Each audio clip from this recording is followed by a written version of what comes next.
Copyright in these lectures is either owned by the ANU or a third party who has licensed the ANU to use it. Students may use the recording for personal study only. No lecture may be communicated online, copied or shared without the prior permission of the ANU.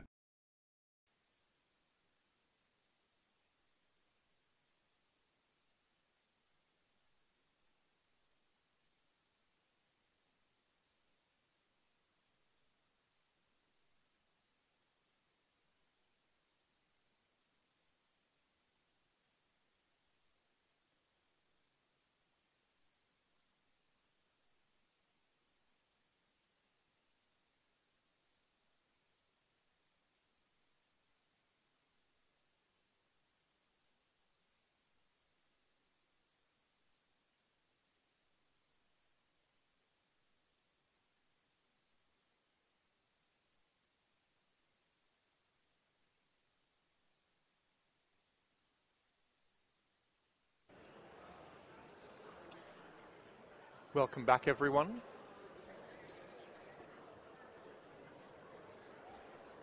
Welcome back, everyone.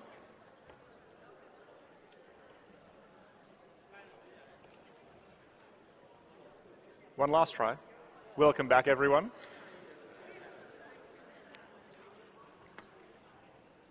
There we go. Okay, as I say, welcome back, everyone, for our second week of Business Economics of Econ 8069. Last week was really just a nice, easy introduction, intro into what we're going to be doing. And this week we're going to start work on some not super in-depth, not super difficult stuff. We're still going to be easing in throughout the semester. But today we're going to be doing a bit more modeling, a bit more formal modeling at least. And we're going to be talking about consumers and incentives. So in our standard demand-supply sort of idea of economics, today we're going to be talking about that demand side, so the consumer side, or the individuals, the consumer side. As a brief overview for today, we're going to be starting off with the demand schedule. We're going to be moving on towards shifts in demand, talk about consumer surplus a little bit, and we'll talk a little, and then we'll talk at the end, we'll talk about instances with two goods. So we'll try and we'll put a bit more justification on what we've been doing by talking about multiple goods, which I've called here budget constraint. Because when you have more than one good, the thing of interest becomes the fact that you're constrained by your budget. And the textbook sections are noted here. Just as a quick thing to sort of remind ourselves from last week, we have all of our background assumptions. We have our more is better than less. We always want more of something. And we'll see that there's limitations on what that means in a moment. During today, we'll talk about limitations on that a little bit, but the idea that we always want more rather than less. We have this idea of people are motivated by motives, which is to say, when I do something, it's because I want to do it. And if I want to do it, then that means that I'm going to do it. If I want to and can do it, then I will. And for all of our analysis, I again want to emphasize this idea of ceteris paribus. When we make our analyses, we want to make sure that we only change one thing. Right? If I'm thinking about what the effect of a change in price of good A will have on the demand for good B, I don't also change the player's income or the person's income, or I don't also change their preferences. I only change one thing at a time. Whatever it is that I change one thing at a time. Because in some sense, the strength of these models is that we can do that, is that we can say, what happens if we just change this one thing? It's a lot harder to do in the real world. The new one that I want to add that we did talk about last week, but I haven't previously put it on as a background assumption, but it is really important for this week's work, is this idea of the customer is always right. So this is a phrase that used to be a really, really helpful and important phrase and has become horribly, horribly bastardized by the way it's used in the media. The customer is always right does not mean I'm the customer and I think I should be able to have this $500 camera for $100, and since I'm the customer, I'm right, so you should sell it to me for $100. Right? That is not what the customer is always right means. What the customer is always right means is if I'm a customer and I don't want to buy that camera for $500, and no customers want to buy that camera for $500, you probably don't want to stock that camera for $500 because no one's going to buy it, because the customers are right. When we look at our consumers, when we look at people, we don't judge their preferences. People have preferences. I prefer bananas over apples, you prefer apples over bananas, And this is fine, right? Individuals have preferences. We don't make judgments on those preferences. As you say, if I value my first banana at 5 and you do it 5 utils and you value it at 3 utils, that's completely fine. Quick note on utils, we won't use this very much, but in economics we don't like talking about things being worth some number of dollars, because different numbers of dollars are worth different things to different people, right? When Bill Gates gets an extra $1 million, he doesn't notice. If I got an extra $1 million, right, that would be amazing. I wouldn't be, well, I probably actually would still be here, but anyway, I wouldn't, anyway. It would be a huge difference for me if I got another $1 million or $1 million, a first $1 million. It would not make a difference for someone like Bill Gates. And so for that reason, we tend not to talk about, for individuals, when we talk about happiness, we don't talk about happiness in terms of dollars, typically, although we do link it back to that.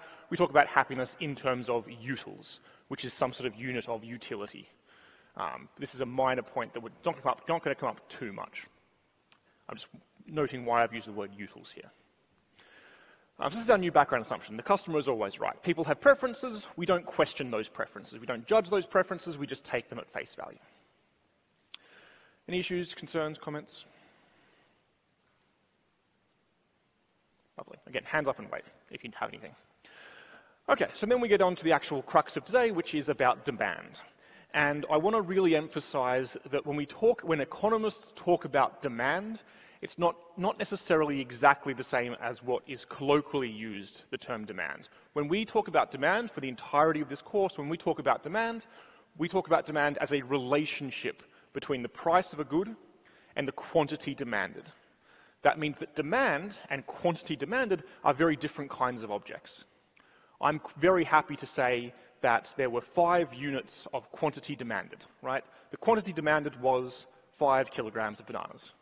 If I said demand was 5 kilograms of bananas, that would be ridiculous. That would be an absurd thing to say, because demand is a relationship. Demand is a relationship between price and the amount that we demand. This is sometimes also called the demand schedule. I'm going to use these terms interchangeably. Some people make a distinction, but I'm going to use these terms interchangeably. And again, the demand relationship is something we observe. We look at people and we observe the demand relationship. We observe their relationship between price and quantity demanded. We don't make judgments. We will always be assuming in this course, certainly, the law of demand. The law of demand says that as the price increases, the quantity demanded decreases. Right? If bananas are $3 a kilo, I'm going to buy 3 kilos. If bananas are $4 a kilo, I only buy 1 kilo. Right? As the price goes up, the amount I demand goes down. The quantity demanded goes down. The law of demand has its issues. There are particular certain circumstances where the law of demand fails to hold. We will not be talking about those. So we can talk about certain types of status or brand goods. This might fail. When you talk about Giffen goods, this might fail. I'm aware of this. We're not going to talk about those too much. They're strange outlier cases. Right? The Belgian chocolate effect and Giffen goods are the 2 instances. Okay, when we talk about the law of demand when we talk about the demand schedule or the demand relationship, we want to have some way of displaying this, right? We can't just use a number because, again, demand is a relationship, it's not a number. So we need tables, graphs, equations. These are the kinds of ways we're going to represent this demand schedule. Throughout the entirety of the course, we will almost always use linear demand. It's purely to make our lives easier. It just makes life simpler. If you go to economic analysis beyond this kind of course, you start talking about nonlinear demand. People generally just assume demand is downward sloping and nothing else about it. But we're going to assume linear demand. So demand is linear if a $1 change in price makes the quantity fall by some fixed value, right? So if we talk about kilos of bananas, for every extra $1 per kilo of bananas, I buy, let's say, 2 less kilos of bananas for that week or for that month, right? And that doesn't matter what the current price is, right? If the price goes from $2 to $3, I buy 2 kilos less bananas. If the price goes from $6 to $7, I buy 2 kilos less of bananas. This is what linear demand does. So that basically what linear demand ends up looking like, or why we like linear demand, why it's nice, is we get these nice straight lines on our curves that match quantity with price. And so again, we can display our demand. This is all hopefully reasonably stuff you hopefully have seen to a certain extent before. When we talk about price, we can display demand in a table like this. So we say at a price of $6, the quantity demanded is 0. At a price of $5 per kilo, the quantity demanded is 2. At $4 per kilo, we demand 4. Again, this is a shop is buying stuff in, so 4,000 kilos, and so on down the line. While we will sometimes use this kind of table, we will more often use a graph. So we will most often use this kind of graph here, where we have the quantity on the x-axis and the price on the y-axis, and we just establish this relationship. Again, demand is the relationship between quantity demanded and the price of the good. And sometimes in this course, but also very particularly in any analysis beyond this course, people use equations for the most part. So this equation is a way of representing demand, right? At any given quantity, this is the price that would need to be charged for that quantity to be the quantity demanded. And you can invert this equation, obviously, as well, because it's just a linear equation. There we go. Any questions or concerns at this juncture? Yes?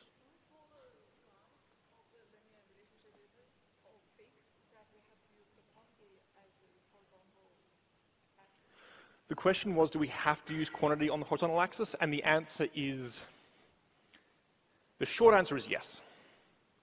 The long answer is, under certain very specific circumstances, it may be more useful to put price on the x-axis. But in all analysis that we're going to do, and in all analysis that is ever done, basically, you put quantity on the x-axis, quantity on the horizontal axis, and price on the vertical axis.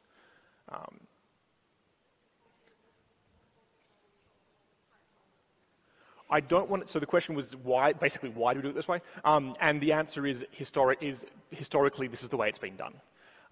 There's a very, very strong argument that says these should be the other way around. Right? There absolutely is a very strong argument that says we should do this the other way around, but because it is potentially easier to understand the other way around, and it potentially more closely matches our intuition of what's going on the other way around. But you have to do it this way. That's all I can do, sorry. We will see reasons why you might want to do it this way in a moment when we talk about marginal benefit. In terms of marginal benefit, it makes much more sense to do it this way. But yes, you have to put quantity on this axis, you have to put price on this axis. In some ways, it is just an unfortunate truth. Right? It's just the way things are done, and so we have to follow that. Otherwise, concerns? Okay. So we can talk about linear demand, we can talk about, so we had this demand equation here, we can talk about technically the inverse linear demand equation, which matches the general form, matches price and quantity demanded according to this kind of equation, which we talked about a bit last week. We're very happy to flip that around and talk about quantity demanded as a function of price. Right? Either way is fine, because it's just they're mathematically equivalent. All we've done is changed which variable we isolate. One of the reasons why this is quite a nice way of talking about it is that we can break our market down, we can break the entire description of our market down into two parameters, which is what we might call the size of the market, which is this value A here, right? This coefficient A is related to the size of the market. This coefficient M relates the sensitivity between price and quantity demanded. So when M is big, small changes in price. So when M is big, small changes in quantity are matched by large changes in price. So M is related to sensitivity. A is related to the size of the market. And again, we can characterize linear demand entirely by these two parameters. This is another reason why we like this, is that the kinds of changes that can happen with linear demand are pretty restricted. Right? We can't have weird things happen with linear demand in a way that you can with lots of other types of demand. So nothing strange is going to go on. Apparently section 5.5 of the text talks about elasticity a lot, and I'm very happy for you to do all the discussion in terms of elasticity. I'm going to postpone discussion of elasticity till next week. If you already know what elasticity is, sensitivity and elasticity are doing the same thing. The reason why I'm going to talk more about sensitivity this week is because it's for linear demand, sensitivity is the same everywhere, whereas elasticity isn't. But the qualitative ideas behind elasticity and sensitivity are going to be the same. They're both different ways of thinking about the sensitivity of changes in price to changes in quantity. So if you know about elasticity, that's great. We will talk about it next week. All of our qualitative claims that we make today are the same for either.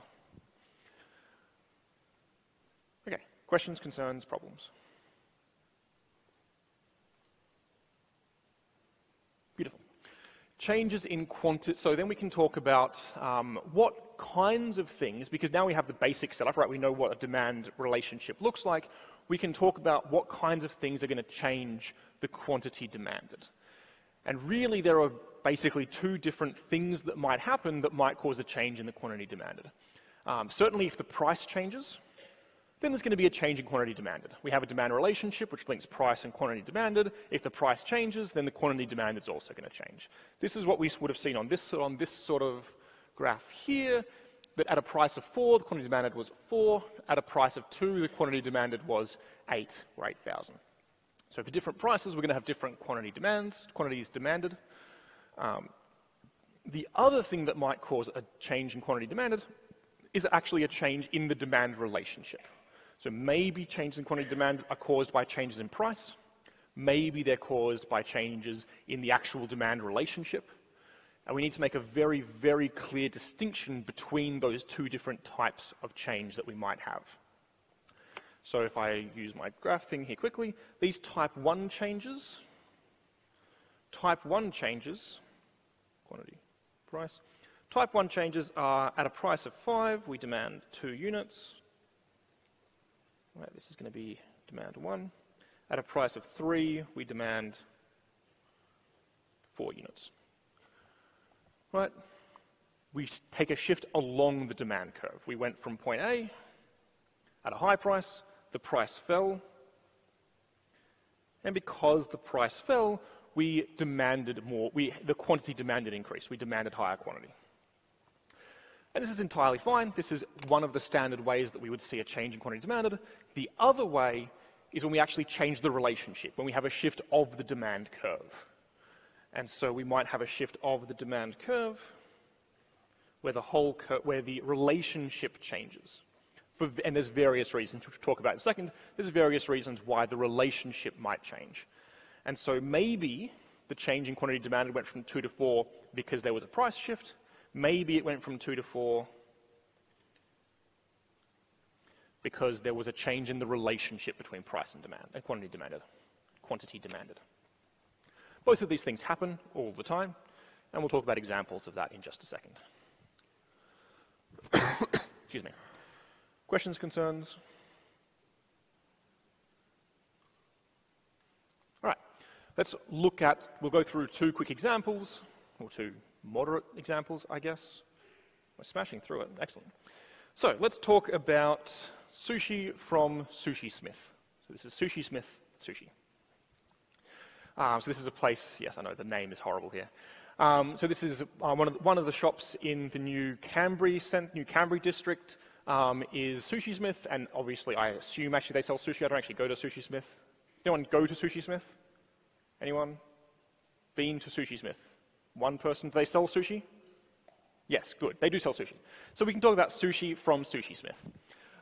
So let's talk about some of the key features that are going to be part of our consideration when we think about modeling this market.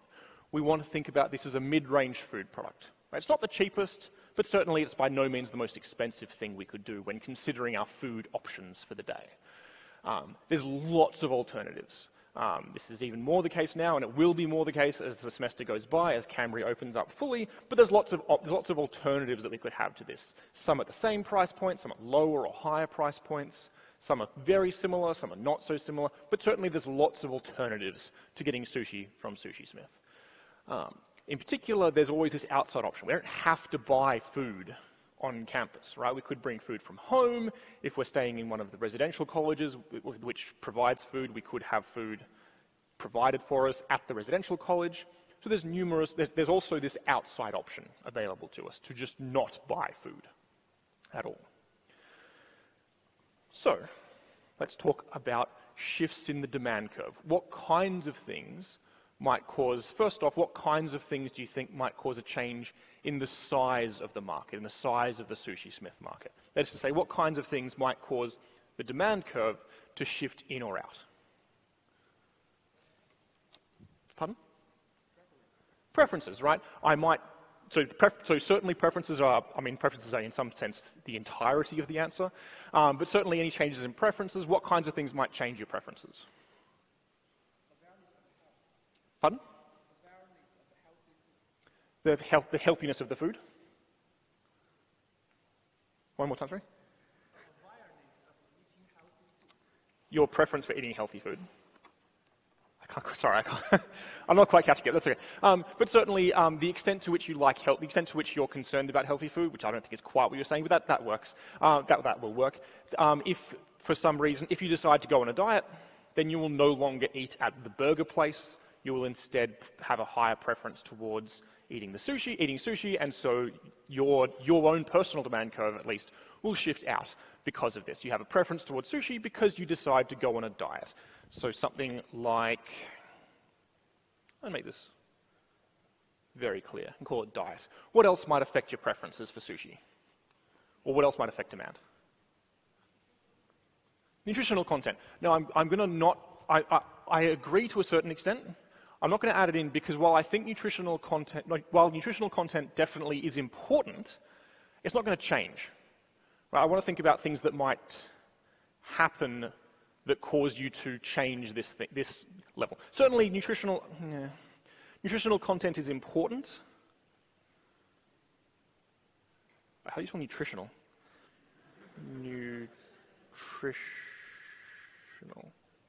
I think that's right, but I could easily be wrong. Certainly something like nutritional content is going to be important for determining the size of the market. I don't know if it's going to change the size of the market necessarily, but I guess Sushi Smith could change to having black rice if you're the kind of person that's concerned about this, or brown rice at least, in their sushi. Yep.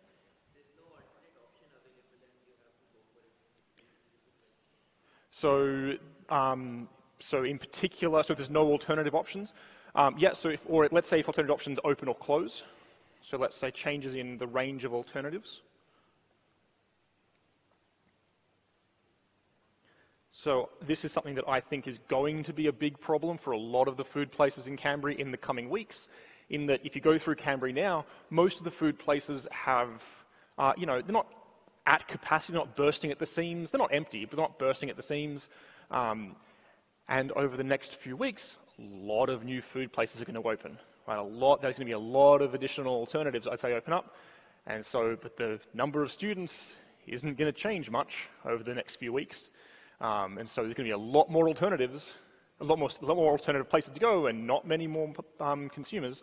It's going to be a concern for a lot of places in Canberra, I think. But so yes, so certainly number of alternatives are going to affect the size of the market. Income, I like income, so I'm going to chuck that on there. Income is something that's going to be vitally important, right? When I was an undergraduate student, there was no way in hell I would ever buy sushi because it is so expensive for an undergraduate. Now, I'm much more willing to buy sushi because now I have an income, right? And so definitely income will make a difference. You want to be a little bit careful here, particularly because I want to talk about sushi as a mid-range food product, in that income is going to be, in some sense, a double-edged sword, in that a little bit of income is going to be good for Sushi Smith. A lot of income is probably not going to be so good for Sushi Smith. If all of their consumers have tons of money, well, then you're not going to go to Sushi Smith. You're going to go to China Plate or to more upmarket, more expensive places instead. So there is a concern there, but it's something we can talk about in the next little while. One or two more things I reckon we can get out. Pardon? No. It's a good one to include, and definitely not. So the suggestion was discounts, and discounts are a question of price, and price does not change the size of the market. It does not change the demand relationship.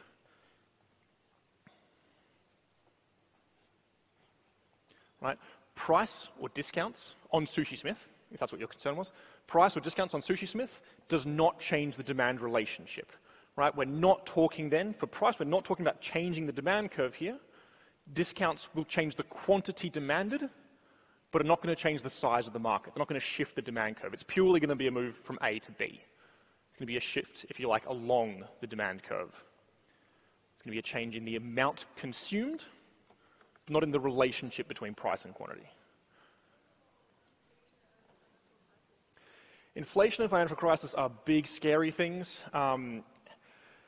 Inflation, in principle, shouldn't make a difference because your income goes up at the same rate as the cost of goods. So people's income are going up at the same rate as the cost of goods, and all goods are increasing by the same amount, which is the amount of inflation, then money neutrality says it shouldn't matter. Says it should make no difference at all. As in, if suddenly tomorrow your income and all prices were measured in cents instead of dollars, everything's 100 times as big, and it makes no difference, right? So inflation, not so much. Things like financial crises will make a difference, obviously, but they'll make a difference through other means. They'll make a difference through income and through preferences. So because your income will typically be lower, all the normal lowering of income effects will happen. Because recessions tend to be caused by people being pessimistic about the future. They will tend to save more, and that'll also drive down your preferences towards spending money. So the recession itself is going to be not necessarily a direct effect, but changes in preferences and changes in income will be the effects that we're more concerned with.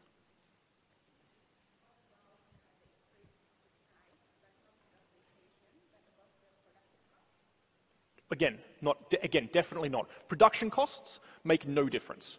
Absolutely no difference here. Because if I go to Sushi Smith, I don't care if the sushi cost $1 to make or $10 to make, right? I care about how much I like sushi, which is the demand relationship, and how much the sushi costs.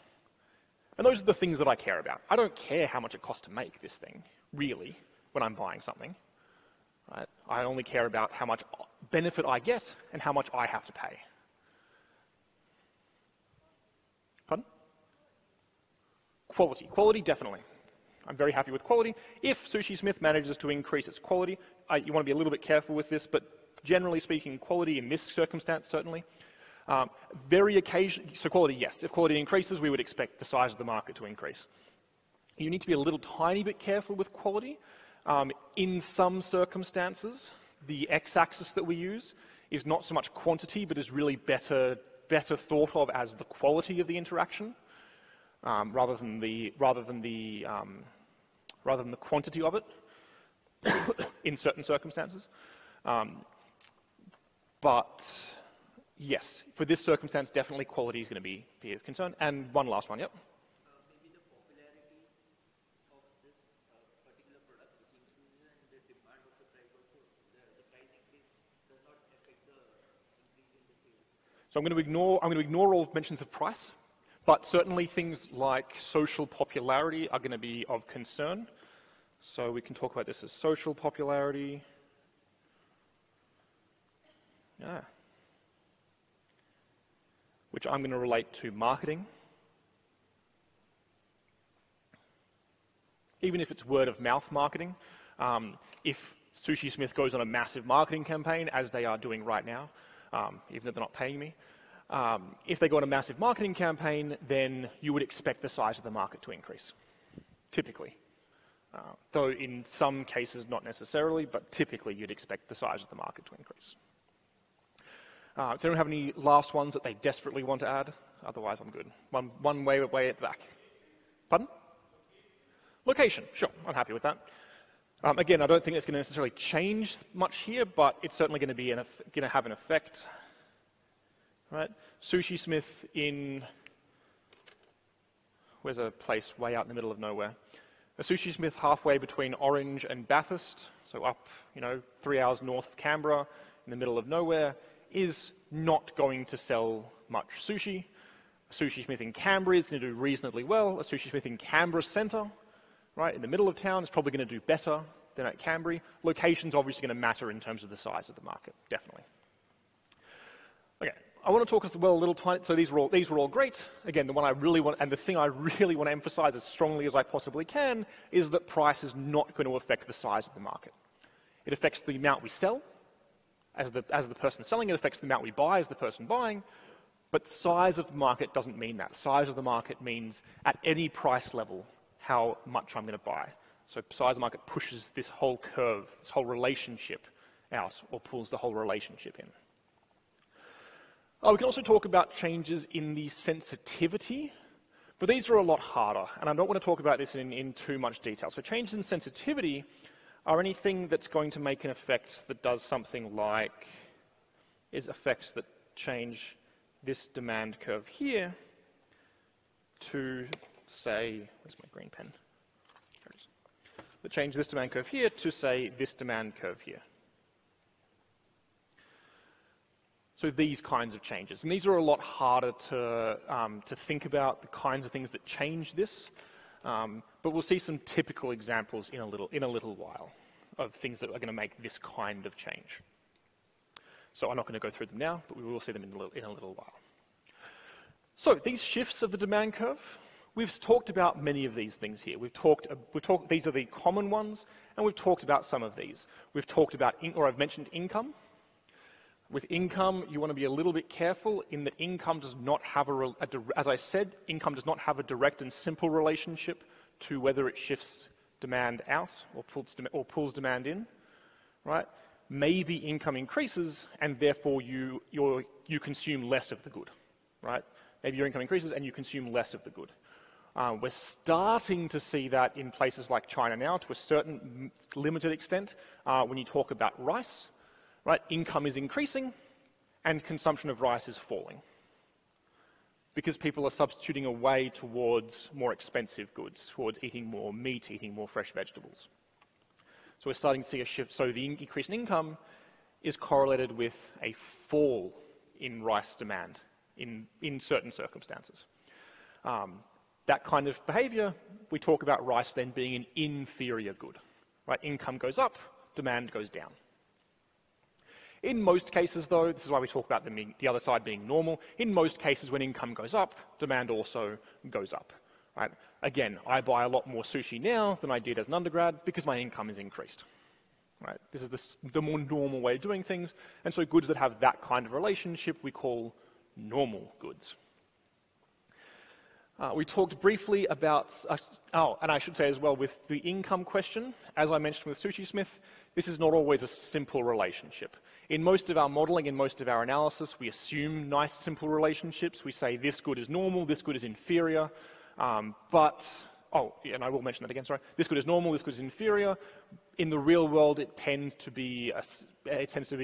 depend on your income level. Again, we talk about rice. If you talk about rice, if you talk about rice in China, rice consumption in China grew dramatically during the 80s. Right? People had more money and they consumed more rice with that more money that they had. Now people are getting more money and they're consuming less rice because there's higher income. Because previously people were substituting from not eating to eating rice, and now people are substituting from eating rice to eating meat and fresh vegetables.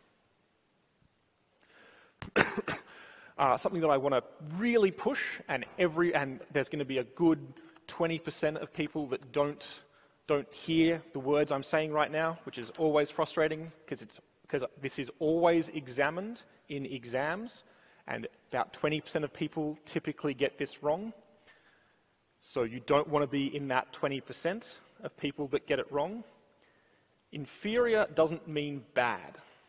When I say a good is inferior, in this sense, I'm not saying it's bad. Inferior is a technical term. Inferior just means when my income increases, my demand for that good falls. There might be really great goods that are inferior goods. Right? When I say rice is an inferior good at the moment, I'm not saying it's worse than vegetables or worse than meat. I'm just saying the relationship we seem to observe is increasing income is related to falling demand. So inferior does not mean bad. Inferior means as I increase my income, my demand also increases. My demand relationship shifts outwards. Sorry, other way around, obviously. I'm glad someone looked at me like I was an idiot. My demand falls.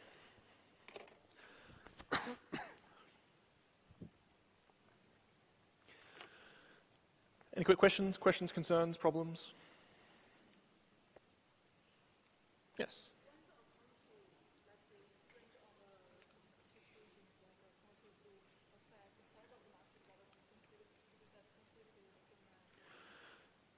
Elasticity, yes. The nature of alternatives, so the question was why did the nature of alternatives affect the size rather than sensitivity? It'll affect both. In principle, it affects both size and sensitivity. I'm focusing on size for the moment.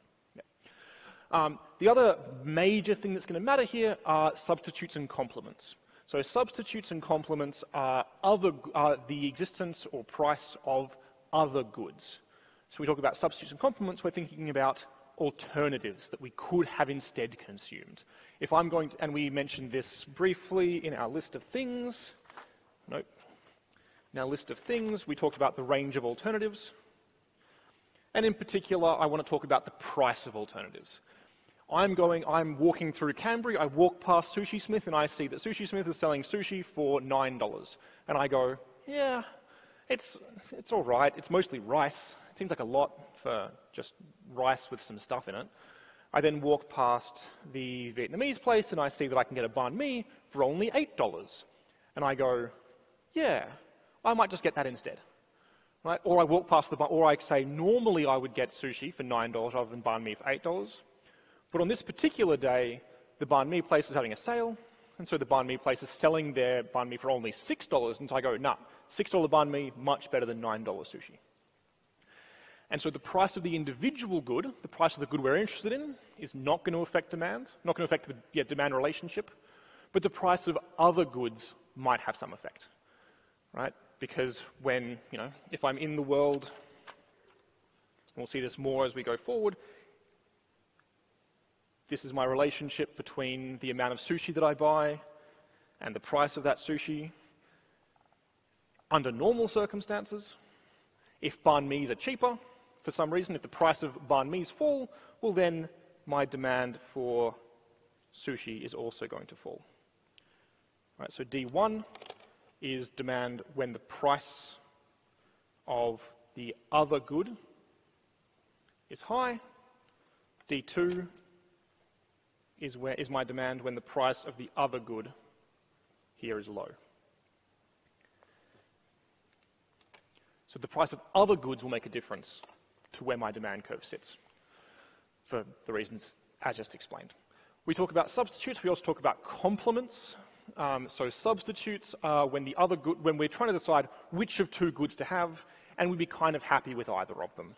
And so the price is going to matter in that if the price of a substitute falls, then the demand for my good of interest is also going to fall, because I want less of.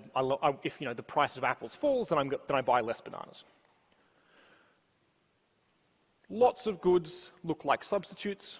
Lots of foodstuffs particularly look like substitutes. When I'm buying lunch, I buy one lunch. But there are goods as well that are complements.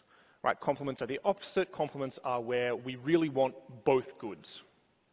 Where if the price of, if I'm going to, and I'm buying, and the typical one that you talk about is shoes, and if I go to a place that sells left and right shoes separately, if the price of right shoes goes up, then typically I'm going to buy less left shoes, because left and right shoes are complements. I want both of them. So if my right shoes become more expensive, then I'm going to buy less right shoes because the price has gone up. And my demand for left shoes is also going to fall because I have less right shoes to pair with them. So complements are the same sort of idea, but in reverse. If the price of a complement increases, then we buy less of the original good. The last two are fairly straightforward. We talk about consumer preferences. This is our marketing question. This is our question of marketing or social popularity or location potentially. We talk about number of consumers. Again, if you would never experience this, but if you were to walk through even East Canberra, right, the area between here and Canberra Civic, if you walk through there during holiday, like in early January, it's real quiet. Right, it's really dead in early January because the 10,000 students that go to ANU aren't in Canberra because many of the 3,000 people that work at ANU aren't working in Canberra because lots of the public servants are away. So if you go through there in January, it's empty, super empty, and so not surprisingly, we talk then about demand being quite small because there's not the number of consumers.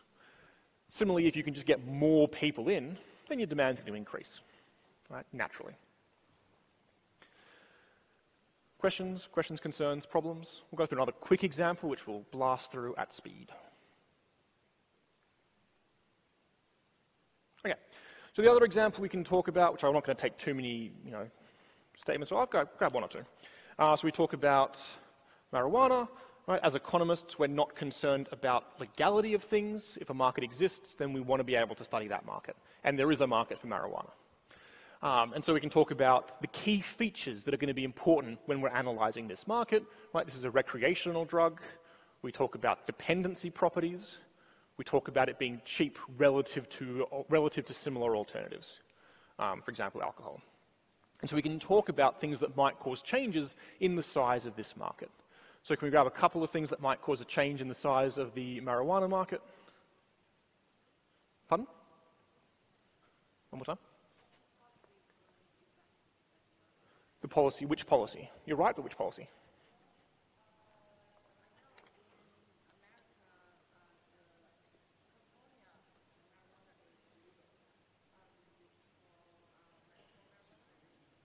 Yeah.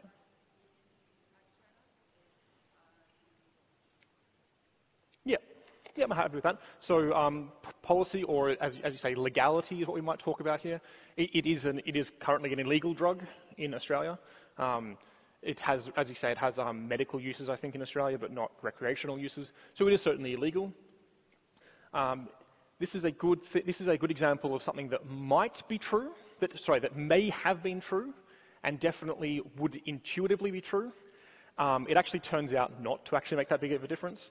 If you measure size of marijuana markets in various places, particularly, and you notice the data's come out of America, is that legalization has not noticeably changed the size of the market. But certainly in principle, we can talk about this changing the size of the market. We would think that it would. And if it does or doesn't is an empirical question, but it seems reasonable to think that it would. What else might affect this market, the size of this market? There's a bunch of stuff. Health conditions? How so? I think you're probably right, but how so?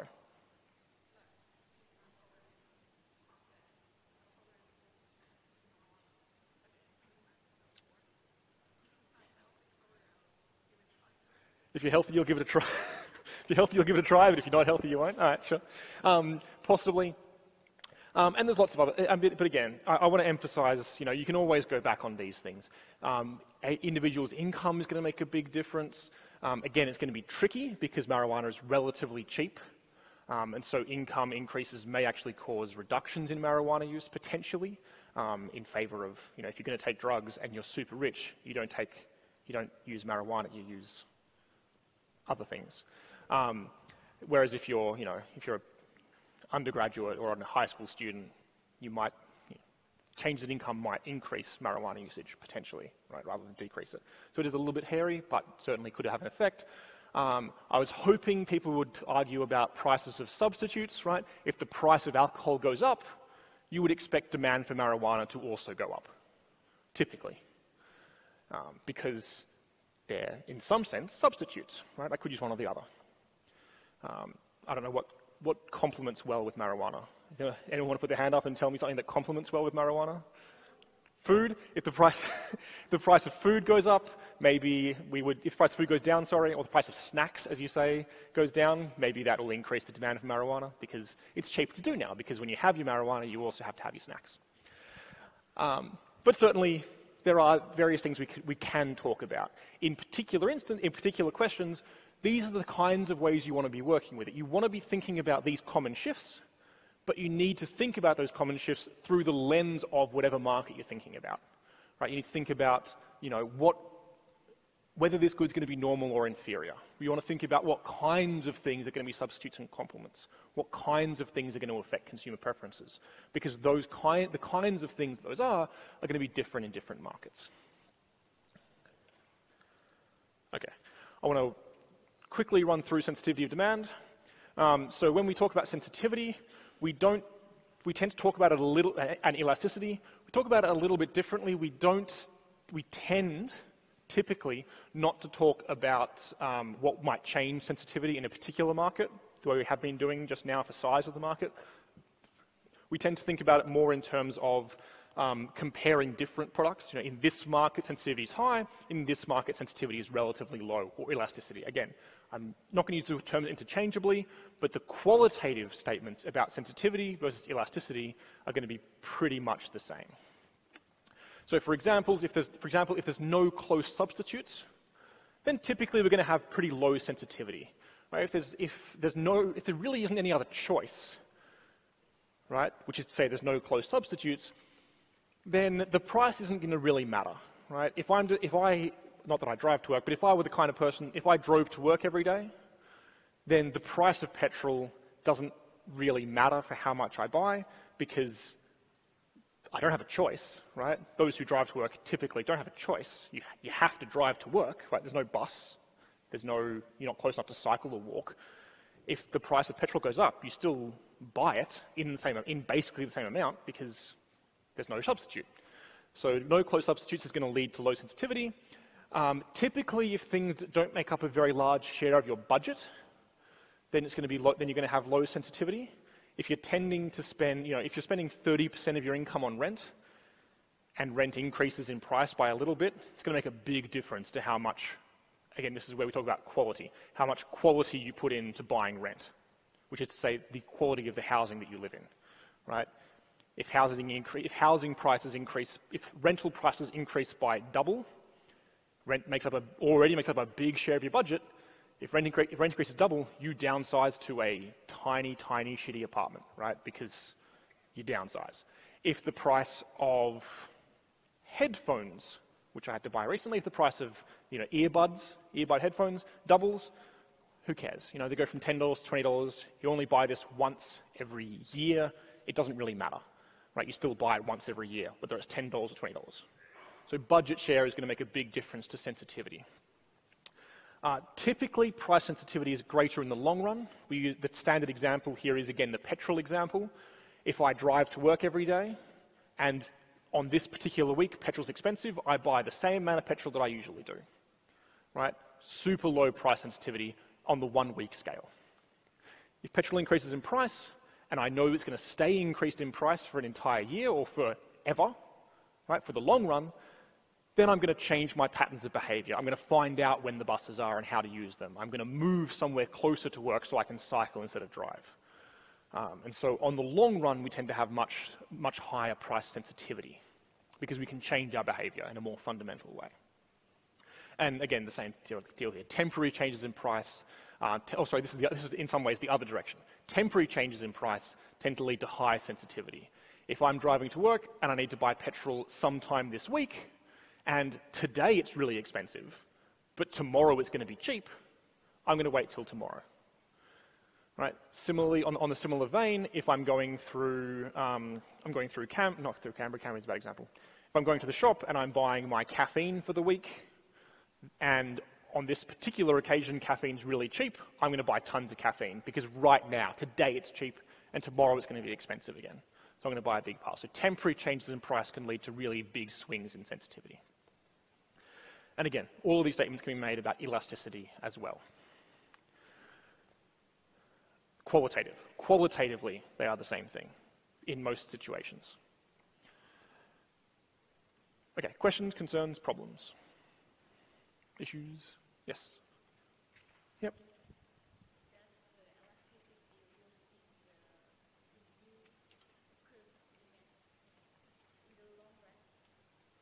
In the long run, yes. So when we talk about these demand curves, these demand relationships, we're thinking mostly about this in the short run. In the long run, yes, you could have changes in the demand curve. Well, you could have a different demand curve for the short run versus the long run, because you will typically have different sensitivities, for example. Yes.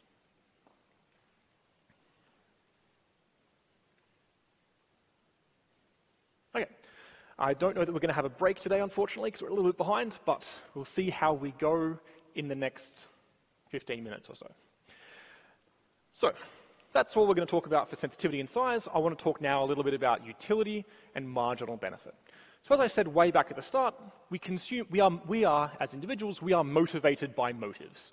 And one aspect of that is we consume goods and services because we get some benefit or some utility. And I'm going to use those terms benefit and utility fairly interchangeably. We want also, in a lot of cases, we don't just consume one of the good, we consume varying degrees of the good. And so we talk about the marginal benefit, right? When I'm buying bananas for the week, I don't buy one banana or 0 bananas, I decide how many bananas to buy. And so in that context, we need to talk about marginal benefit or marginal utility. So the marginal benefit of some good is the extra utility that we get from consuming the last good, right? From consuming that nth good, compared to consuming only n minus 1 of the good. So it's the difference in utility, it's the extra utility we get from that last good. So it's the difference between n and n minus 1. And we'll come back to this object later, but it's sort of vaguely handy here. If I talk about kilos of food that I can buy, I can talk about the amount of utility I get from consuming those various kilos of food. And we can talk about the marginal utility or marginal benefit. So for this first kilo, I got 54 utils, and so the marginal utility was 54. For this second kilo, the utility was 92, and so the marginal utility is the difference between these two values. It's the extra change in utility, the extra utility that I get when I consume that second kilo. When I go to the third kilo, I go from 92 to 124 utils, and so there's an extra 32 utils. And so the marginal utility is 32. So I can talk about marginal utility, and this is going to be very, very helpful and very important, talking about this marginal concept. Typically, but not always, this is this limitation I was talking about on more is better. More is better, but more is not as much better as it used to be. Which is a very, very unhelpful way of saying that marginal utility is diminishing. Which is that we tend to derive less utility, less marginal utility, as we consume more of a good. We talk about this as diminishing marginal utility. And that's something that we're observing here, is that the marginal utility of that first kilo, right? If I go each week from having 0 kilos of food to 1 kilo of food that week, that's a lot better, right? That's a huge increase in my utility. Rather than eating no food that week, I get to eat a kilo of food, great, fantastic. Right? When I go from eating 1 kilo of food to 2 kilos of food, that's still really good, but the extra benefit I get isn't as much as that benefit I got from 1 kilo. Right? The extra benefit from a third kilo isn't as good as the extra benefit from the second kilo. Once I'm already consuming 20 kilos of food that week, an extra 21st kilo, it provides some benefit. It's still good. It's still better to have 21 than 20, but the difference is going to be very small. Right, because we have this diminishing marginal utility. Diminishing marginal utility drives a lot of our results. We really do need diminishing marginal utility in a lot of cases. Diminishing marginal utility is what's going to give us our downward sloping demand curves. Questions on marginal utility, because it's super important.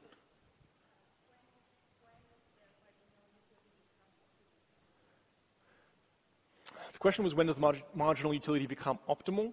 We will talk about it. It's related to price. But the marginal utility doesn't become optimal.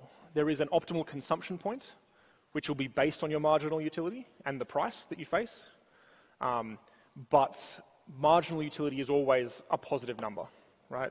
For any amount we can consume, there's always some positive marginal utility. I don't want to think about the marginal utility being optimal. It's not the way you should think about this problem. But it'll become clearer over the next few slides. Questions, comments? Otherwise? Cool. And this, when we've been through this in the other slide, you talk about the utility and the marginal utility, and again, marginal utility is just the change, right? We go from 12 to 14, and so the marginal utility is 2. The marginal utility is really helpful, and this is, I guess this is probably relating to your question, which is, from this marginal utility, we can think about how much stuff we should buy. The marginal utility is incredibly useful for determining how much of the good we should actually purchase. And so if we think about this example with apples, right, 0, we don't have a concept of marginal utility of 0. But if we buy 1 kilo of apples, we get 5 marginal utility. At 2 kilos is 4, 3, 3, 4, 2. And so we can say at different prices, how much should we buy? How many kilos of apples should we buy if this is our utility relationship for apples? And so we can say, well, if the price is $3, we go and we say, if the price is $3, is it worth buying the first kilo of apples? Who reckons it's worth buying the first kilo of apples? Hands right up. 1, 2, 3, 4 people. Who reckons it's not worth buying the first kilo of apples? Who's not sure? Who hasn't put their hand up yet? Yes, it's worth buying the first kilo of apples. I get 3 extra utils when I buy it, $3 extra worth of, I should say, yeah, there is this utils versus dollars thing, which may be the concern. I get $3 extra worth of happiness. Sorry, I get $5 extra worth of happiness when I buy the good. It only costs me $3 to do it. Obviously, I should buy the first kilo of apples, right? Because the marginal utility exceeds the price. Clearly a good idea. I go to the second kilo of apples, right? Price is still $3. I go to the second kilo of apples. Second kilo of apples costs $3. I get $4 worth of benefit when I buy it. Who reckons I should buy the second kilo of apples? Hands up. People really don't like putting their hands up. This is worse than usual. But yes, we want to buy that second kilo of apples because the benefit I get is $4 and it only costs me $3 to get that $4 worth of benefit, so it's obviously a good idea to do. The third one's more tricky, right? The third kilo of apples, it costs $3. I get $3 worth of benefit. We're going to just assume that you buy it when you're indifferent. Notice if you're indifferent between consumption and not consumption, we assume that you buy the good and consume it. If something costs $3 and you value it at $3, we assume that you buy it. It makes life easier for us. It's purely a technical assumption just to make life easier. If you're indifferent, you buy. Just letting you know. And importantly, I guess, is when we come to thinking about that fourth kilo of apples, that still costs $3, but now the extra benefit I get from it is only $2 worth of benefit, and so this is obviously now a terrible idea, right? Because it costs $3, and it only gets me $2 worth of benefit. So I'm not going to buy that fourth kilo of apples. I'm going to buy 3 kilos, I'm going to stop there. And this is how we want to be making these kinds of decisions, how we want to be making, so this might be this optimization question you were asking earlier. This is how we're going to think about making these decisions. Is we consume up until marginal utility is equal to price. And we can see that for different prices as well. If the price is $4, then that third kilo was not a good choice, but the first and second kilos were, so we're going to buy 2 kilos at $4. If the price is $5 per kilo, then we buy 1 kilo of apples because the second kilo is not worth it. When the price is $6, then we don't buy anything, right? Because the price is so high that it exceeds even the value we get, the benefit we get from that first kilo of apples. So there's no reason to buy. So this is how we might think about price versus quantity demanded, and this addresses your concern from earlier, which is whether we can flip the price and quantity axes. Here, I hope it makes it clearer that we want to have price on this marginal utility question. We want to have price on the quantity on the x-axis, price on the y-axis is the more natural way of thinking about price and marginal utility. And we generate the price quantity demanded relationship from that. Okay. This is just a quick note. The textbook goes into this in a lot more detail. Preceding discussion here has one person choosing what to buy. But in a market, and we typically want to work with a market, not always, but typically, we have more than one consumer, right? When we're thinking about when Woolies is deciding how to sell apples at its shop, it's not thinking about selling apples to you, it's thinking about selling apples to 100,000 people in Canberra or 50,000 people in Canberra. So we need to worry about how we add up consumers. If we think all consumers are the same, which is often the way things are modeled, even if it is obviously grossly untrue. But if we think of all consumers being the same, then we just say, well, let's suppose there's 100,000 identical consumers.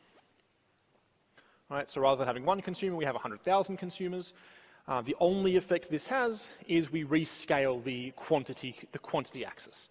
So instead of having apples in terms of kilos on the x-axis, we have apples in terms of hundreds of tons, hundreds of thousands of kilos on the x-axis. And so in the market for apples, we're going to get this kind of relationship here, the relationship between price per kilo and the amount that is sold in the market. But when the price is $4 per kilo, the amount demanded, quantity demanded is, or the quantity demanded is going to be 200 tons, so 200,000 kilos in the market. So we can just add people up in this way. If consumers are different from each other, then things are a lot more complicated. Can be a lot more complicated.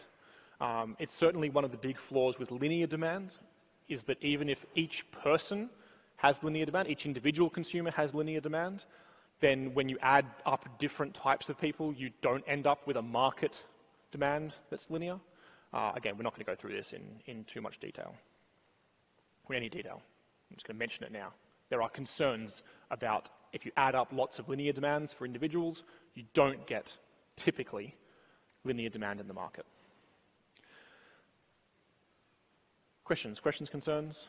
Need to breathe for a moment. Okay. We can have different, this is one of the reasons why we might have our law of demand, right? We talked about our downward sloping demand curve. One of the reasons we might have that is because we have this diminishing marginal utility. It's a good reason for having the law of demand. Because we have diminishing marginal utility, because we want to do the best for ourselves that we can, as the price goes up, we demand less of the good. But there's another reason why we might see that. In particular, that argument that I just made then doesn't make sense for any kind of good where you either buy it or you don't. Right? In most cases, if we're talking about buying a car, we either buy it or we don't. And diminishing marginal utility doesn't really come into it. I mean, it does kind of, but it doesn't really come into it because you either have one or you have zero. And so if all people are the same, either everyone's going to buy one unit or everyone's going to buy no units. But we can still, and so we don't really get a downward sloping demand curve in any sort of reasonable sense. But we can still get law of demand even for goods, even for single purchase goods, things like cars. And the other examples I give here are lunch today or shelter. The other argument we might have for this is heterogeneity amongst consumers, in that different consumers might value that one single good differently. So I talk about buying a car, we talk about the utility of car in various amounts of thousands of dollars. Again, so James, I live close to work, so I don't really need a car. The benefit of it's pretty minimal for me. Martha lives far away from uni and really has to bring a car in to get here every day. I'm making this up. And so she values it very highly. Huang is at a medium level. Chiara's at a lowish level. Kieran's at a quite high level. I'm making up the numbers and names and whatever. But then we see that for different prices that we could sell cars for, there's different quantities demanded. If cars only cost $5,000, then Martha's going to buy one, and Huang's going to buy one, and Chiara's going to buy one, and Kieran's going to buy one. Which is to say that 4 cars are going to be demanded. Right? If the price increases to $8,000 per car, well, then it's no longer worth it for Chiara to buy a car, and so we're going to see demand decreasing. Right? Or quantity demand, I should say, decreasing. As the price goes up to 11,000, quantity demand goes down again, down again. As the price is increasing, we're seeing less cars being demanded in our market. So this is another reason why we might see falling quantity demand, because even if we're only buying one of it, potentially one, 0 or 1 of the good, because different people have different valuations. And that's completely fine. Demand schedule. We see these two reasons for why we might see the law of demand. Again, we can combine these. We can have heterogeneous consumers, so different consumers, but also have people, choosing how many of the good to buy. So we talk about bananas. I value them highly, so I value the first at 5 kilo, then 5 utils, then 4 utils, 3 utils, and so on. You value them not so much. You go 3, then 1, then 0. Right? You can add up these things. We're not going to do that here because it's complicated. So we're not going to worry about that. This is adding up demand. Yeah, that's it. These are arguments for law of demand. Any questions? Questions, concerns? Breezy. Regardless of how we structure our law of demand or why we give these arguments, we see that the marginal benefit is the same as the willingness to pay. The marginal benefit is how much benefit I gain when I consume that extra good. And the extra benefit I gain works out to be the same as the amount I'm willing to pay, because I'm trying to maximize my utility. I'm trying to do as well for myself as I can. And so if I value something at $4, I'm willing to pay up to $4 for that good and not more than that. So we can talk about marginal utility, marginal benefit. We can also talk about willingness to pay. Typically, but not always, marginal benefit is something we measure in utils versus willingness to pay, which we measure in dollars. Willingness to pay, we really have to think about this in terms of dollars. Things like marginal benefit, we don't have to talk about in terms of dollars. Sometimes we do, but sometimes we won't necessarily talk about marginal utility in terms of dollars. And the demand curve is going to be also either marginal benefit or willingness to pay or the demand curve. All these things are the same, but we need arguments for why they're the same, which we'll come to in a second. Concerns. Or we do consumer surplus, some new shiny stuff. New shiny things. Again, we're really trying to justify our demand curve, why that line that I drew is actually a demand curve. So, when we consume a good, we accrue the marginal benefit of consuming that good. We can talk about marginal benefit, we talk about the total benefit or the utility. And so if the marginal utility is the difference between the nth good and the n minus 1th good, then the total utility is just the sum of all of those marginal utilities. So the total benefit is the sum of all the marginal benefits. So if I were to draw a graph, very simple graph, and this is my marginal benefit. I don't want to say price here, I want to say dollars here. So at various quantity levels, I have marginal benefits. My marginal benefit is, let's say, for the 3rd kilo of apples, I get $5 worth of benefit from that 3rd kilo of apples. So this is our marginal benefit curve. Graphically, then, the total benefit is the area under this curve.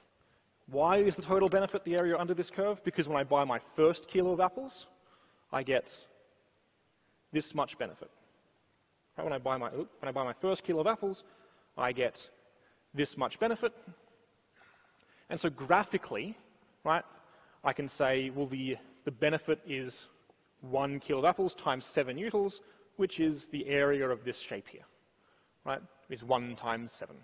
When I buy my 2nd kilo of apples, I gain this many utils worth of goodness, and so the extra benefit I gain is 1 times the benefit, and so that's this area here.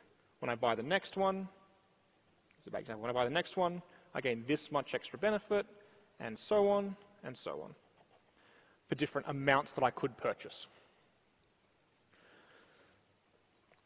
And we normally make this easier by just filling these in because we don't worry about these too much. We just fill them in and don't question it too much. It's the area under this curve. So graphically, the total benefit is algebraically the sum of the marginal benefits. Graphically, that means it's the area under the marginal benefit curve. We can talk as well about total cost. So the total cost of some product, when we go and we're buying our product, again, going and we're buying apples, typically we pay the same price for every kilo that we buy. We pay a price P0 for every kilo of apples that we buy. So the total cost is the price per kilo times the number of kilos. So it's just the price per kilo P times the quantity we actually buy, which we've called here Q1. So graphically, a way we can show this graphically, it's the area of the rectangle which has height of price, price times quantity. And so we can show this graphically. Again, I'm trying to emphasize this in this way because students tend not to make this particular link. When I say that the consumer surplus or the consumer benefit is this part of the graph, I'm not saying that there's some inherent thing about this part of the graph that makes it the consumer surplus.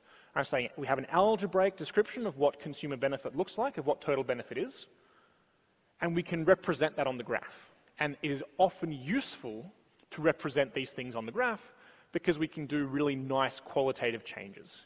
We can talk about what happens to consumer surplus when we change price. We can talk about nice qualitative changes on the graph more easily.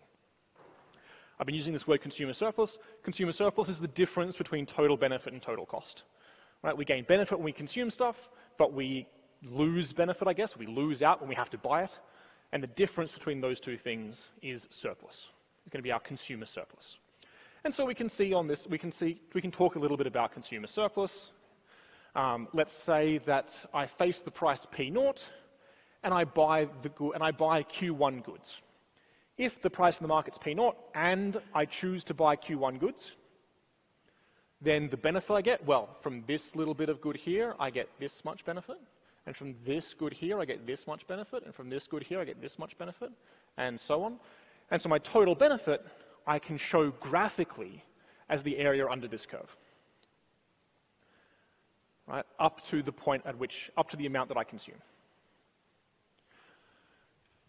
And again, the price that I face doesn't affect the benefit that I gain. It affects the net benefit, I guess, but not the gross benefit, if you like. Total cost, well, I paid P0 per good, I bought Q1 goods, and so the cost is P0 times Q1, and P0 times Q1 is the size of this area here. So I talk about this area as cost. And I can then talk about consumer surplus. Consumer surplus is just the difference between these two things. This is why I've chosen to use these particular components to draw it on the board in this particular way, because then I can have consumer surplus. Has a nice area here, right? It has a nice, easy to interpret, easy to look at area here. Because it's just purely the difference between total benefit, total cost. Any questions? Questions, concerns? This is if I had chosen to buy and consume Q1 goods at the price P0. Questions, concerns?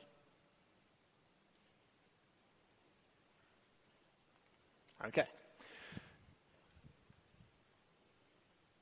A rational consumer, if anyone who's seen the consumer surplus before is looking at this going, something doesn't seem quite right here, and you're right. Something doesn't seem quite right here. I've not lied, but something doesn't seem quite right here if you've seen consumer surplus before. Because a rational consumer isn't going to do this. Facing a price P0, a rational consumer is not going to choose to consume an amount Q1.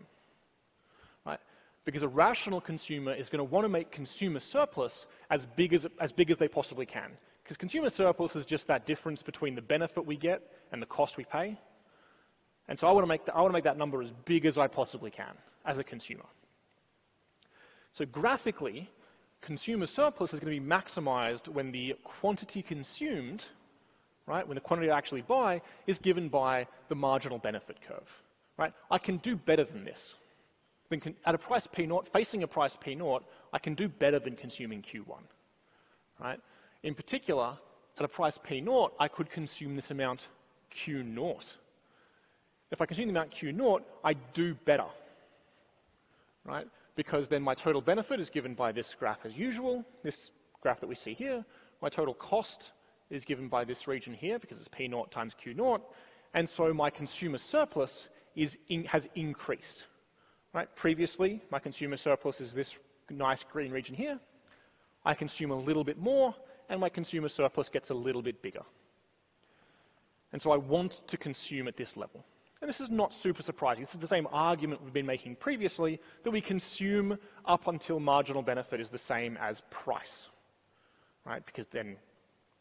And that's being driven a lot, again, by this downward sloping marginal benefit curve. So in practice, consumers want to consume. So this is why, and this is important, this is why the marginal benefit curve is the same as the demand curve.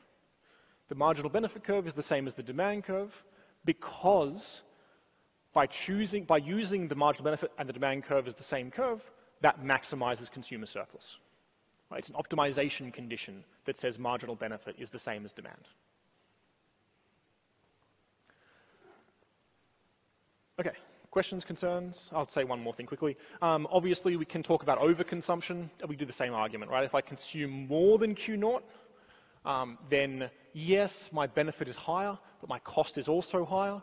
And so I can talk about consumer surplus is the green region minus the red region here, because I've overconsumed, right? On all of these goods past Q0, right? All these goods over here, the price exceeds the benefit. And so every time I consume those goods, I become worse off. Okay, questions? Oh, good, we're largely back on time. Questions, concerns, problems of any kind?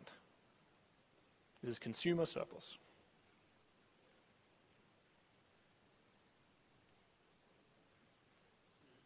Yes? Just to clarify, just trying to check the total benefit. I'm aware that the total benefit is just the sum of the total cost and maximize consumer surplus. No, the total benefit is unrelated to cost.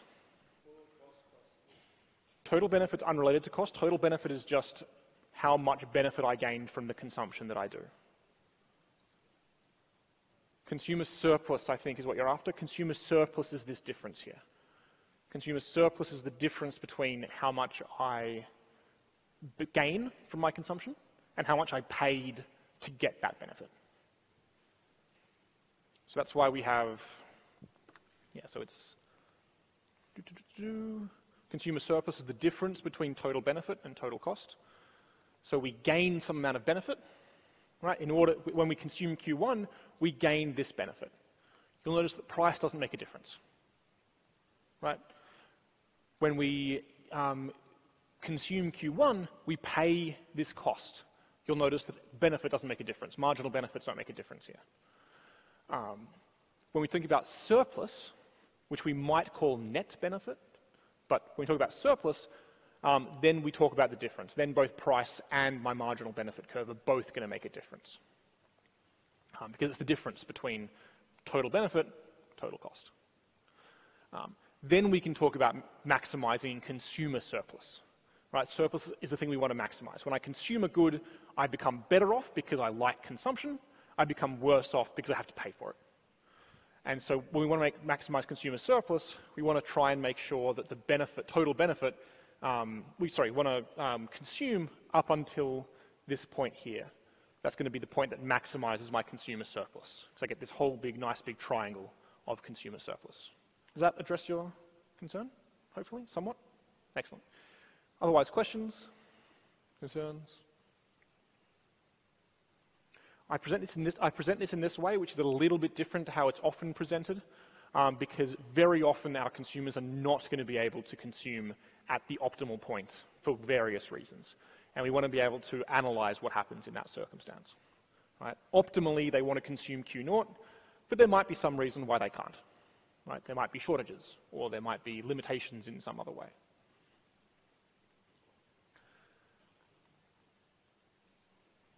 Concerns? Problems? Last go. Yes? Yep. Yep, so here we're consuming too much.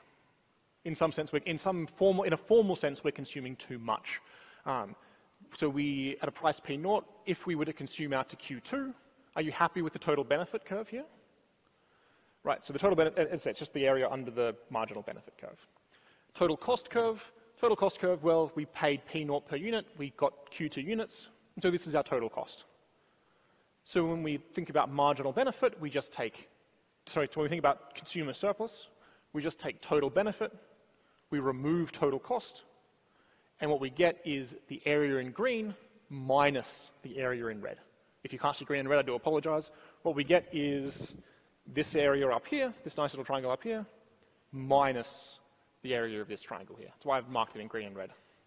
For those that can't tell green and red apart, I do apologize. But does that make more sense? Excellent. Last questions, concerns? Okay. Pressing forward. Most weeks we will have a little break. This week there's just a lot of material I want to really get through, and so we're not going to have time, unfortunately. Okay. So far, in everything we've done so far today, we've talked about there being one good. Maybe off in the distance somewhere there's been complements and substitutes, but really we've talked about there being one good. And so now we want to extend that out a little bit, and we want to talk about two types of goods. We want to talk about a market, well, not a market with two goods, we want to talk about a person who's facing a choice between two different goods rather than just one good. I know, it's such a massive amount of choice that we could have, two different goods. The reason we choose two goods is, as we talked about last week, we want to upgrade our model to two goods instead of one, and two goods kind of gives us everything that we want. Right? We don't need to talk about models with three goods or four goods. We get basically everything that we want from talking about two goods. There are only two goods. We take all of our income. We buy those two types of goods. This lets us talk in a lot more detail, a lot closer and more precisely about substitutes and complements and about normal and inferior goods. And we do this by looking at budget constraints. Okay, so let's talk about consumer behavior. When we think about our consumer and how we think about our individual and how much they consume a bundle of goods. So when the phrase a bundle of goods is used, that means some amount of good A and some amount of good B.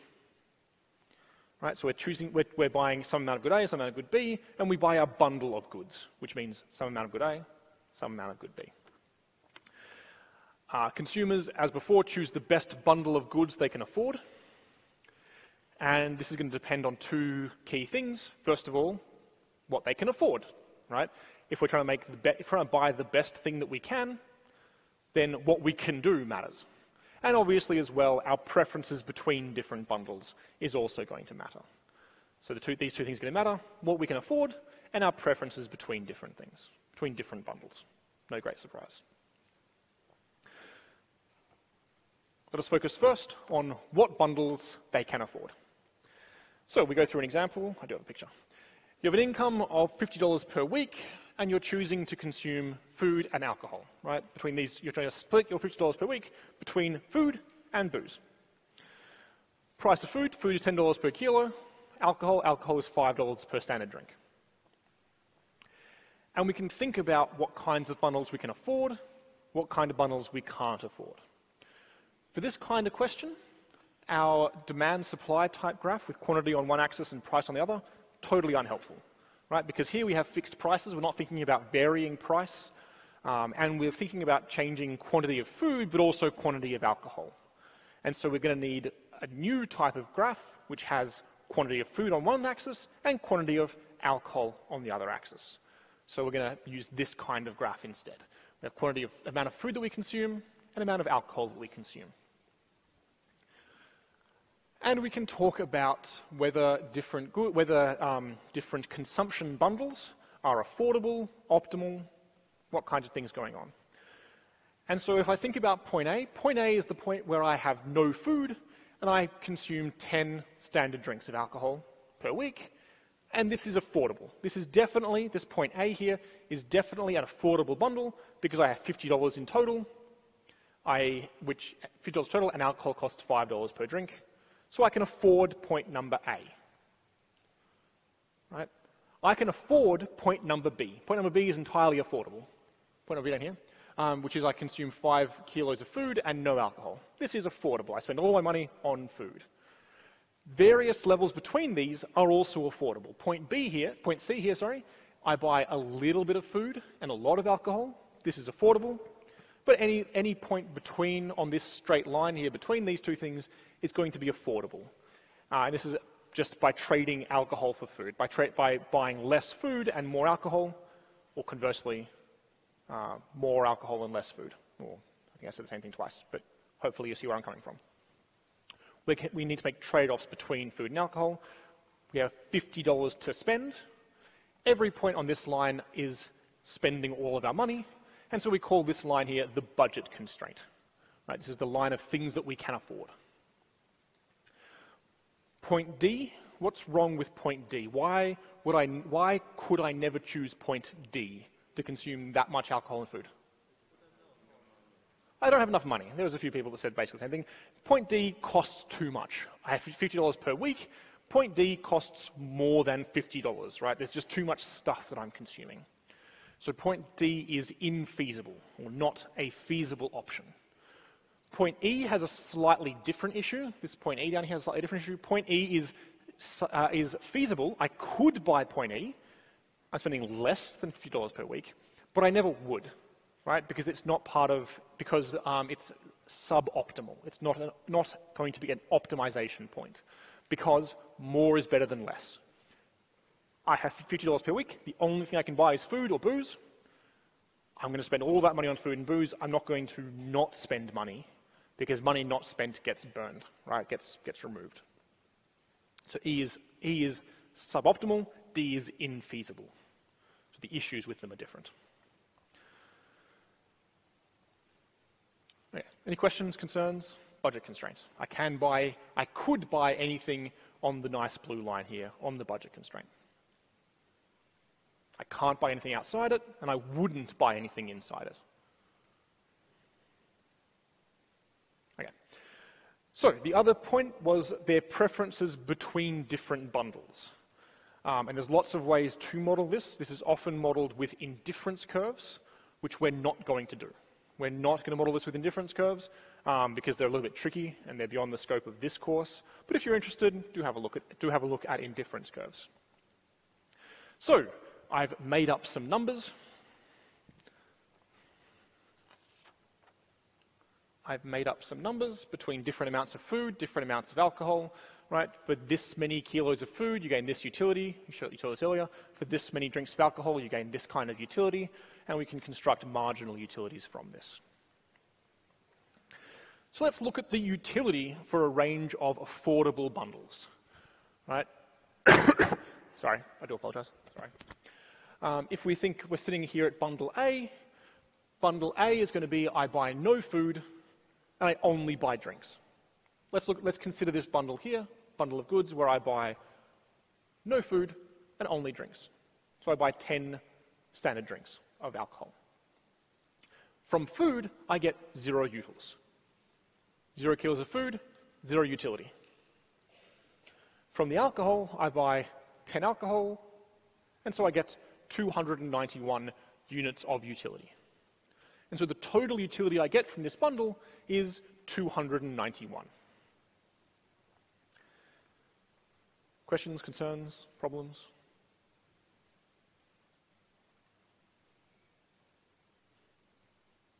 Okay. And we can go through and we could do the rest of these. I'll do one more. We could look at, say, point C has 2 units of food, 6 units of alcohol. 2 kilos of food gets me 92 utils.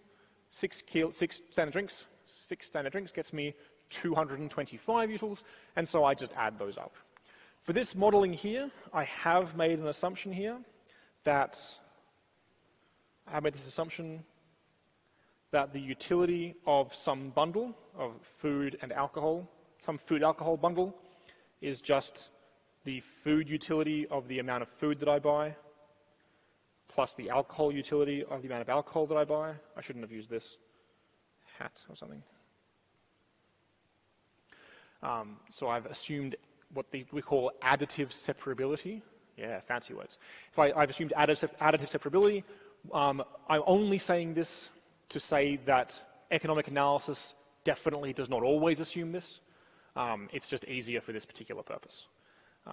In general, we do not necessarily assume that we can just say how much utility do you get from the alcohol, how much do we get from the food, and add them up. There's lots of circumstances where we don't do that. Any questions, though, on how to work out how we've calculated, in this particular instance, utility of the two goods? Sorry, not utility of the two goods, utility of the bundle of goods. Okay.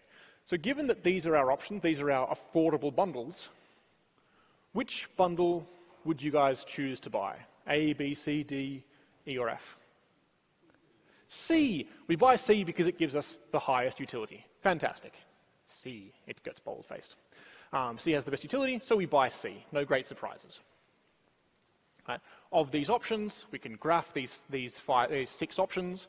We talk about the utility from these 6 options, and we see that C has the highest utility. And this is entirely typical. This is not the only possible outcome, but this is entirely typical. This is part of why we see this idea that people are buying a range of goods. People are buying a range of different products. I prefer bananas to apples. It doesn't mean I never buy apples. It means I buy bananas more than I buy apples, in some sense. Right? This person here maybe likes alcohol more than food, right? But they still buy more. They buy more alcohol than food, but they still buy some food. Right? This is entirely typical. Variation is the spice of life. So there's a phrase that's on the tip of my tongue. Does anyone remember what it is? It's something like variation is the spice of life, but the word variation is wrong. Variety. Variety is the spice of life. I was so close. Variety is the spice of life is the phrase that's used, and that's what we're seeing here. We're seeing this person likes to have variety, which is entirely typical and is driven by diminishing marginal utility. The reason why variety is the spice of life is because of diminishing marginal utility. Any questions? Questions, concerns, problems at this time? Right. So, our best option was 2 kilos of food and 6 drinks. One reason why that was the best option is because we looked at every possible option, and this was the one with the highest utility. Totally fine. Another way we could have determined that this was the best option is that the marginal utility per dollar spent on the 2 different goods was the same. At point C, the marginal utility, at point C here, the marginal utility per dollar spent was the same. At every other bundle, the marginal utility per dollar spent was different in different goods. When the marginal utility per dollar spent is different between different goods, we can move money around in a way that makes us do better. We'll run through an example. We can move money around in a way that necessarily makes us do better. Because marginal utility per dollar spent is basically bang for your buck. The other way we can talk about this is bang for your buck. If the bang for my buck on food is really high and on alcohol is low, then I can do better by buying less alcohol and more food, and vice versa. So we go through. So at 2.6, at our optimal level, the marginal utility per dollar for food and alcohol, we just sort of go through and we look at our graph. The price of food was $10, the price of alcohol was $5, the marginal utility for food is 38, for that second kilo of food is 38, the marginal utility for that 6th standard drink was 19, and so the marginal utility per dollar spent was the same in both instances. It was 3.8 in both instances. The number here is not important. The fact is that they're the same. Right? Because of diminishing marginal utility, so once we're sitting at this point of 2 kilos of food and 6 drinks, because of diminishing marginal utility, if we were to buy another kilo of food, we would get less bang for our buck than buying that last drink. The only way we can buy more food is to buy less drinks. And because we have diminishing marginal utility, that next unit of food is worth less per dollar than that last drink that we just had. As a point of contrast, at our 0.18, if we had 1 kilo of food and 8 standard drinks, then the marginal utility per dollar for food and alcohol are different, right? For food, it's, is that meant to be 50? That's going to be 54, I think. Damn it. That should be 54, which means this is 5.4, this is 3.2. What that means is that if I take $1 away from alcohol, I lose 3.2 utils. If I put $1 into food, I gain it should be 5.4 utils. 5.4, yeah, these are just utils. That means I can do better, right? Compared to this, at this level where I have 1 kilo of food and 8 standard drinks, if I buy less alcohol, I become worse off, a little bit worse off. If I buy more food, I become much better off. And so I should do that, right? There's no reason not to do that. I can, right? We could move money around to buy more food and less drinks and become better off because the bang for our buck is different between alcohol and food. So this is really our key thing. This is our only theorem for today and one of the very few theorems that we're going to have for the entire course, which is that the consumption bundle which maximizes total utility, which is often hard to find, is the bundle where the marginal utility per dollar spent is the same for every possible good.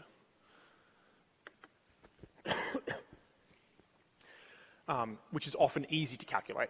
So from a theoretical perspective, this is incredibly helpful because in most of our theory modeling, it's really easy to find marginal utility per dollar spent, and it's a huge pain in the ass to find total utility. This is incredibly helpful for us. And, as well, if you're in your own life and you're thinking about how much of stuff to consume, this is a handy way of doing it. You can go and you can look at your current consumption and you can say, you know what, and this makes sense, really quick and obvious sense if you think about it from your own life perspective. You look at your shopping basket at the end and you go, that box of noodles there, that costs $20. And you know what, I could spend that $20 and get another, I don't know, kilo of spinach. And I prefer the kilo of spinach. So I'm going to not buy this box of noodles and instead buy this kilo of spinach. That's really all we're saying here. You want to make the same bang for your buck. So the margin is where the bundle where the marginal utility is the same. Because if they were different, we can move money around and by doing so become better off. This is going to be a stretch to fit everything in. Any questions? Questions, concerns? Grand. So, changes in income and price. One of the things this modeling is really helpful for is talking about changes in income and price. This rule that we have of equalizing marginal utility per dollar will continue to hold as we change income. As we change price of the goods, we're still going to want to equalize marginal utility per dollar. So we're going to talk about changes in income, we're going to talk about changes in price. So we have our budget constraint, we have two goods, X and Y, the price of X, the quantity we consume of X, the quantity we consume of Y. Our budget constraint looks like if we spend all of our money on good Y, the amount of good Y we consume is income. This is an I for income. Income divided by the price of Y. Spend all of money on good X, the amount we consume is income divided by the price of X, and we can consume any linear combination of those 2 points, is our budget constraint. So in particular, point A is fine. We can consume point A. If we increase our income, if we think about what happens when income increases, we see that, well, we go from I0 to I1 in terms of income, so we see this entire curve makes a parallel shift outwards. This is similar to changing the size of the market. It's not at all the same thing, but the shift looks the same as changing the size of a market in our demand curves. But the thing that's going on is entirely different, right? This is just an increase in income, is shifting this budget constraint outwards, because this value changes and this value changes in the same proportions. And so if we were consuming, previously we were consuming point A, our income increases, we can think about what's going to be the bundle that we now choose to consume. Right? We're not going to consume A anymore because we can do better than A. But there's lots of things that we might do. Maybe this change in income will move us from A to B. Based on this increase in income, we choose to consume more of, yes, that's right, consume more of both goods. Totally possible. Maybe because of this change in income, we move from A to C. A to C isn't a little bit unusual. Yes, we consume more of good Y, but we actually consume less of good X here. Right? We have more money, we consume less of good X and more of good Y. This is entirely possible. This is entirely in keeping, right? We don't question people's preferences. Somewhere, point A was the best point on this curve. Maybe point C is the best point on this curve. Maybe it is. Similarly, we could move to point D. We could consume a lot more of good X and actually less of good Y. And so we can talk about what kinds of behavior is driving those different changes that might happen. This change we call the income effect. Right? This is just what we call this because we change income and the change in income is causing a change in consumption. So we talk about this as the income effect on our change in consumption. This will increase or decrease the consumption of goods based on whether they're normal goods or inferior goods. Movement to point B is when both goods are normal. Income increased, we consume more of both goods are normal. Moving to point C, sorry, I'm just checking something. Okay. Moving to point C is when good X is inferior. Moving to point D is when good Y is inferior, because at point D we consume less of good Y, strictly less of good Y, as our income increases. Something to note here is that it cannot be the case that both goods are inferior. Right? The takeaway from this message, the takeaway from this picture, is that we can't have a situation where both goods are inferior. Right? Because both goods are inferior would mean my income increases and I buy less of good X and less of good Y, but then I've just spent less money, but I have more money, and so that doesn't make that has a contradiction built into it. So it's definitely there must be a normal good. Right? If you have lots of goods, maybe only one is normal and all the rest are inferior, but there has to be a normal good, and potentially all goods could be normal. Questions? Questions on normal and inferior goods? Yeah, we'll run through the example very quickly. Take the food and alcohol example. Suppose income increases to $75 per week instead of $50. So in our example, we had $50. Now we have $75. We can think about which bundles are affordable, which of the affordable bundles is optimal. So now we have new affordable bundles. Right? These are some affordable bundles. These are some utilities we get from those various affordable bundles. Again, built up in the same way as previously.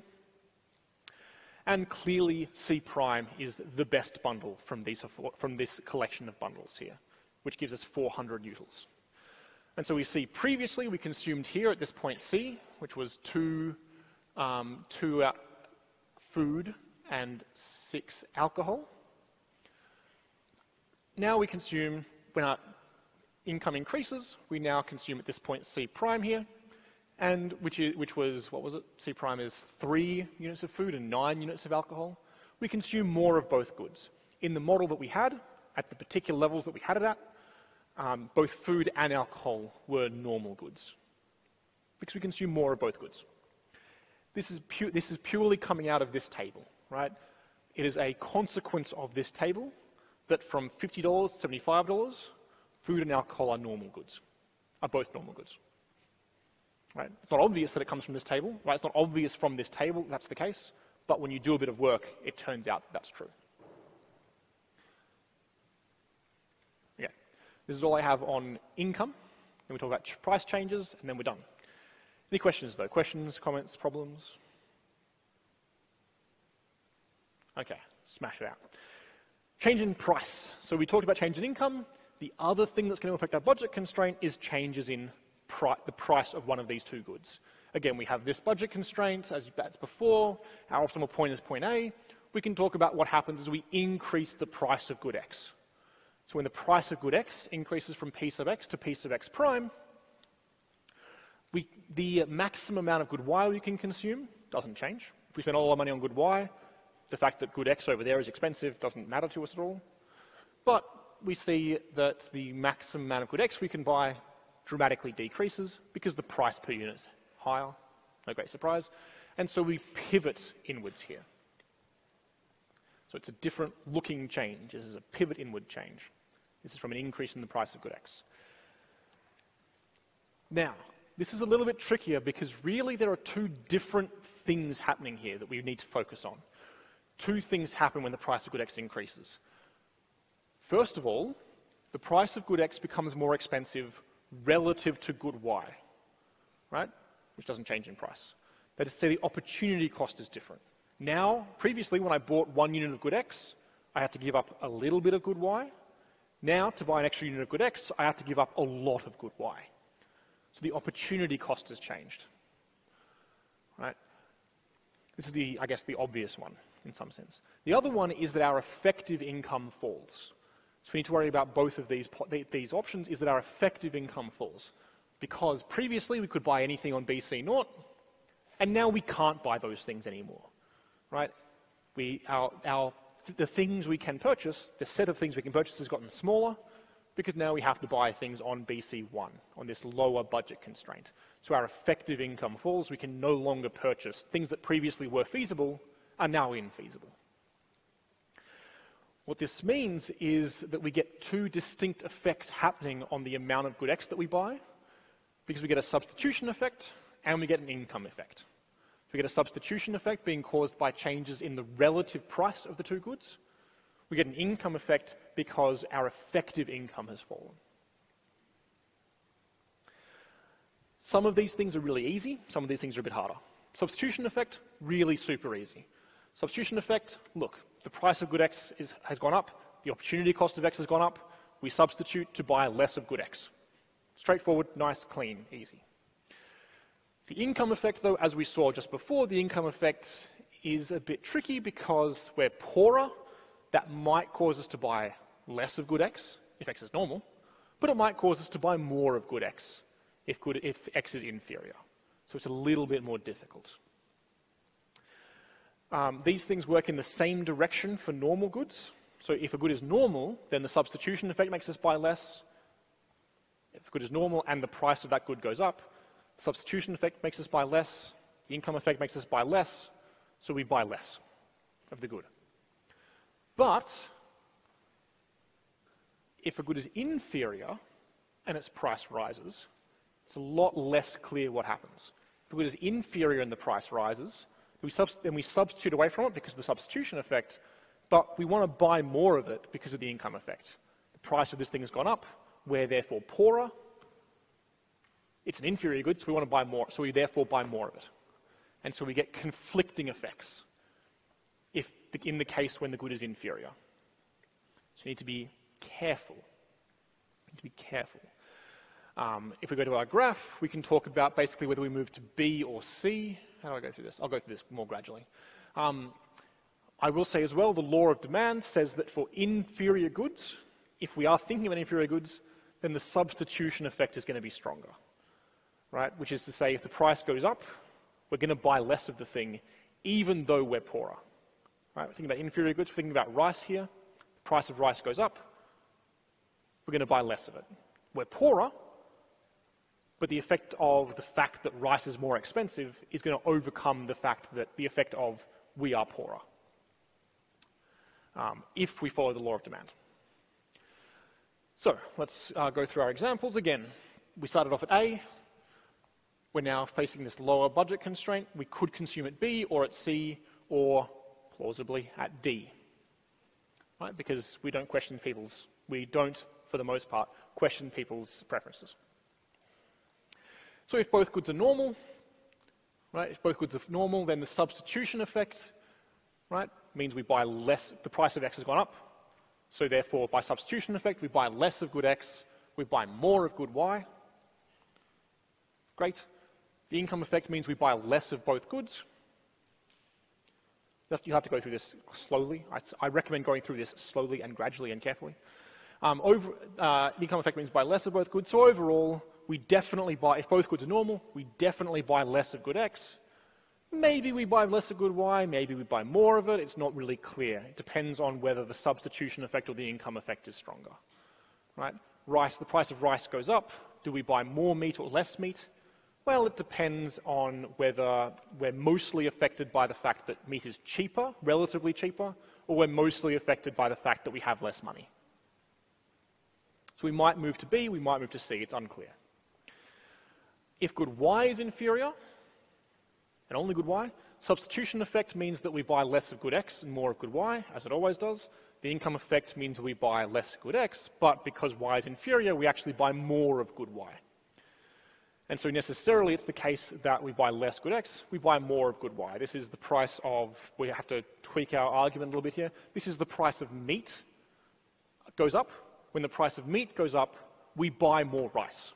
Right? We definitely buy more rice because meat's expensive, and so we substitute towards rice, and we're also poorer, so we substitute even more towards rice. So the income effect pushes us also to buying more rice. If X is inferior, the substitution effect does as it always does. The income effect means we buy more of good X, so we buy more rice. Overall, the change in quantity is uncertain of both goods. The law of demand